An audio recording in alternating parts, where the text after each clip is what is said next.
വീണ്ടും വയനാട് തന്നെയാണല്ലോ ചർച്ച ചെയ്തുകൊണ്ടിരിക്കുന്നത്. വളരെ പെട്ടെന്ന് കുറച്ച് കാര്യങ്ങൾ പറയാം. ഇന്നാണ് KPCC പ്രസിഡന്റ് വളരെ വിശദമായി തന്നെ കോൺഗ്രസ് പിരിച്ച കണക്കിനെ പറ്റിയും അതുപോലെ തന്നെ യൂത്ത് കോൺഗ്രസ് പിരിച്ച കണക്കിനെ പറ്റിയും ഒക്കെ വിശദമാക്കിയത്. അതിൻ്റെ അടിസ്ഥാനത്തിൽ വളരെ പെട്ടെന്ന് ആ കണക്കുകൾ പറയാം. ഒന്ന്, യൂത്ത് കോൺഗ്രസ് ആകെ പണം പിരിച്ചത്, അത് ഏതെങ്കിലും വ്യക്തിയിൽ നിന്ന് പിരിച്ചിട്ടില്ല, ഒരുപാട് ചലഞ്ചുകൾ വഴി പിരിച്ചത് 1,05,00,000 രൂപ. KPCC ആപ്പ് വഴി പിരിച്ചത് ഏതാണ്ട് 4,33,00,000 രൂപ. മൊത്തത്തിൽ 5,38,21,632 രൂപയാണ് KPCCയും യൂത്ത് കോൺഗ്രസും കൂടെ ചേർന്ന് പിരിച്ചത്. ഇനി ഈ ആപ്പുകളുടെ നിർമ്മാണവും ചെലവും അത്തരം കാര്യങ്ങളെല്ലാം കൂടെ വെച്ചിട്ട് 9,30,000 രൂപ ചിലവായിട്ടുണ്ട്. ഒന്നാം ഘട്ട ഭൂമി ഏറ്റെടുക്കലും രജിസ്ട്രേഷനും വേണ്ടിയിട്ട് 3,60,36,385 രൂപയാണ് ചെലവഴിച്ചിട്ടുള്ളത്. അതിൻ്റെ ബാക്കി ഇനി 1,60,55,247 ഉണ്ട്. രണ്ടാം ഘട്ട ഭൂമിയുടെ വില 2,50,30,212 രൂപയാണ്. അപ്പോൾ ആകെ ചെലവ് 6,27,96,597 രൂപയാണ്. രജിസ്ട്രേഷൻ അടക്കമുള്ള ചിലവിനെ പറ്റിയിട്ടാണ് പറഞ്ഞത്. അപ്പോൾ ഇത്രയുമാണ് ചിലവായതെന്നും ഇത്രയുമാണ് പിരിച്ചതെന്നും പറഞ്ഞ് കണക്കാകെ പുറത്തേക്ക് വന്നപ്പോൾ നമ്മുടെ സംവാദമുങ്ങിയായ ശ്രീ പിണറായി വിജയൻ്റെ പാർട്ടിക്കാർ ഒരു പുതിയ സ്ക്രീൻഷോട്ടുമായിട്ട് ഇറങ്ങിയിട്ടുണ്ട്. കോൺഗ്രസ് ആപ്പ് വഴി പിരിച്ചത് 54,49,78,56 രൂപയാണത്രേ. ഈ ഒരു സ്ക്രീൻഷോട്ട് കേരളത്തിൽ വ്യാപകമായി CPMന്റെ സൈബർ സ്പേസ് പ്രചരിപ്പിക്കുന്നുണ്ട്. തെരഞ്ഞെടുപ്പിൻ്റെ സമയത്ത് എന്ത് വൃത്തികേടും എത്ര ഹീനമായ മാർഗവും ഒക്കെ പ്രചരിപ്പിക്കാനായിട്ട് വലിയ മിഷനറി ഉള്ള ആളുകൾക്ക് ഇത് പ്രചരിപ്പിക്കുന്നതിനകത്ത് വലിയ ബുദ്ധിമുട്ടൊന്നുമില്ല. എന്തായാലും KPCC പ്രസിഡന്റ് അത് കേസ് കൊടുത്തിട്ടുണ്ട് എന്ന് തന്നെയാണ് പറയുന്നത്. ഇനി തിരിച്ച് ഒരു വെല്ലുവിളി സംവാദം മുങ്ങിയായ കേരളത്തിന്റെ മുഖ്യമന്ത്രി ശ്രീ പിണറായി വിജയനോട് പറയുന്നു.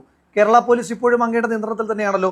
നിങ്ങളുടെ പാർട്ടിക്കാർ പറയുന്നത് പോലെ 54,49,78,56 രൂപയാണ് ആപ്പ് മുഖേന കോൺഗ്രസ് പിരിച്ചതെങ്കിൽ കേരള പോലീസ് വിചാരിച്ചാൽ 5 മിനിറ്റ് വേണ്ട എത്ര രൂപ പിരിച്ചു എന്ന് കണ്ടെത്താൻ. കാരണം ആപ്പിലേക്ക് ലിങ്ക് ചെയ്തിരിക്കുന്ന അക്കൗണ്ട് എത്ര വന്നു എളുപ്പം കണ്ടുപിടിക്കാം. യൂത്ത് കോൺഗ്രസിന്റെ അക്കൗണ്ട് സ്റ്റേറ്റ്മെന്റ് തരാം. ഈ പണം എത്ര രൂപ പിരിച്ചു എന്ന് വെച്ചിട്ട് സംവാദം മുങ്ങിയായ ശ്രീ പിണറായി വിജയൻ കേരളത്തിന്റെ പ്രതിപക്ഷ നേതാവിനെ വിട്ടേക്കും. അദ്ദേഹവുമായിട്ട് നിങ്ങൾ സംവാദം വേണ്ട. കേരളത്തിലെ ഏതെങ്കിലും ഒരു കോൺഗ്രസ് പ്രവർത്തകനുമായിട്ടെങ്കിലും സംവാദത്തിന് കേരളത്തിന്റെ മുഖ്യമന്ത്രി തയ്യാറാണോ? ഒന്ന്. രണ്ട്, ഞങ്ങളുടെ സുതാര്യമായ കണക്കുകൾ പറഞ്ഞു. ഇനി നിങ്ങൾ പറയണം 20 കോടി രൂപ DYFI പിരിച്ചു എന്നാണ് പറയുന്നത്. അപ്പോൾ ഞങ്ങൾക്ക് 5 കോടിയെ കോൺഗ്രസ് പിരിച്ചുള്ളൂ എന്നൊക്കെ പറയുന്ന ആളുകളോട് ചോദിക്കാനായിട്ടുള്ളത് ഇന്ത്യ മുഴുവൻ CPM പിരിച്ചത് ആകെ 90 ലക്ഷമാണ്. അപ്പോൾ ചോദിക്കും DYFI 20 കോടി പിരിച്ചില്ലേ എന്ന്. അങ്ങനെ നോക്കിയാൽ കോൺഗ്രസ് പിരിച്ചു, യൂത്ത് കോൺഗ്രസിന്റെ ഫണ്ട് കളക്ഷൻ ഉണ്ടായിരുന്നു. അതുകൂടാതെ ലീഗാണ് ആദ്യം ഫണ്ട് കളക്ഷൻ ആരംഭിച്ചത്. ഏതാണ്ട് 36 കോടി രൂപയാണ് ലീഗ് കേരളത്തിലെ ജനങ്ങളിൽ നിന്ന് സംഭാവനയായി പിരിച്ചെടുത്തിട്ടുള്ളത്. അപ്പോൾ അതെല്ലാം കൂടെ കൂട്ടുമ്പോൾ ഏതാണ്ട് 40 കോടിക്ക് മുകളിലാണ് UDF എന്ന നിലയിൽ ഞങ്ങൾ പിരിച്ചിരിക്കുന്നത്. മാത്രമല്ല 200 വീടാണ് ഞങ്ങൾ നിർമ്മിക്കുന്നത്. അപ്പോൾ അത് മൊത്തത്തിലുള്ള കണക്കെടുക്കുമ്പോൾ അതവിടെ നിൽക്കട്ടെ.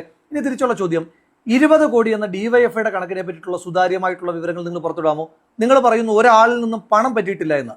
വെല്ലുവിളിച്ചുകൊണ്ട് ചോദിക്കുന്നു, അത് ഉറപ്പിച്ച് പറയാൻ കഴിയുമോ? ഒരാളിൽ നിന്ന് പോലും പണം നിങ്ങൾ കൈപ്പറ്റിയിട്ടില്ല എന്ന്. നിങ്ങൾ പറയുന്നത് കേരളം മുഴുവൻ ആക്രി വിറ്റും പേപ്പർ വിറ്റിട്ടുമൊക്കെയാണ് നിങ്ങൾ ഈ പണം കണ്ടെത്തിയതെന്നാണ്. അങ്ങനെയാണെങ്കിൽ DYFIയെ വെല്ലുവിളിക്കുന്നു, സർക്കാരിനെ വെല്ലുവിളിക്കുന്നു. നിങ്ങൾ ആ കണക്ക് പുറത്തേക്ക് വിടൂ. ഏത് ആക്രി കച്ചവടക്കാരനാണ് നിങ്ങൾ 20 കോടി രൂപയുടെ ആക്രി വിറ്റത്? അതല്ലെങ്കിൽ ഏത് പത്രക്കച്ചവടക്കാരനാണ് നിങ്ങൾ 20 കോടി രൂപയുടെ പത്രം വിറ്റത്? അതിൻ്റെ ഡീറ്റെയിൽസ് ഓരോ നിയോജകമണ്ഡലം തിരിച്ചിട്ടുള്ളത് വളരെ എളുപ്പം കിട്ടാമല്ലോ. എവിടെയാണ് വിറ്റിട്ടുള്ളത്, ആർക്കാണ് വിറ്റത്, അതിൻ്റെ റെസിപ്റ്റ്, ഇതടക്കമുള്ള സുതാര്യമായ കണക്ക് വയ്ക്കാതിരിക്കുന്നിടത്തോളം കാലം നിങ്ങൾ സർക്കാരിനെ പോലെ, സർക്കാർ ഊരാളുങ്കലിനെ ഉപയോഗിച്ച് ചെയ്യുന്നത് പോലെ തന്നെ മൃതശരീരങ്ങളുടെ പോക്കറ്റ് അടിക്കുന്ന, മൃതശരീരത്തെ കൊള്ളയടിക്കുന്ന ആളുകളാണ് നിങ്ങളെന്ന് തെളിയിക്കപ്പെട്ടിരിക്കുകയാണ്. അപ്പോൾ അതുകൊണ്ട് ജനങ്ങൾക്ക് അറിയേണ്ടതായിട്ടുണ്ട്, സർക്കാർ എത്ര വെട്ടിച്ചു, DYFI എത്ര വെട്ടിച്ചു.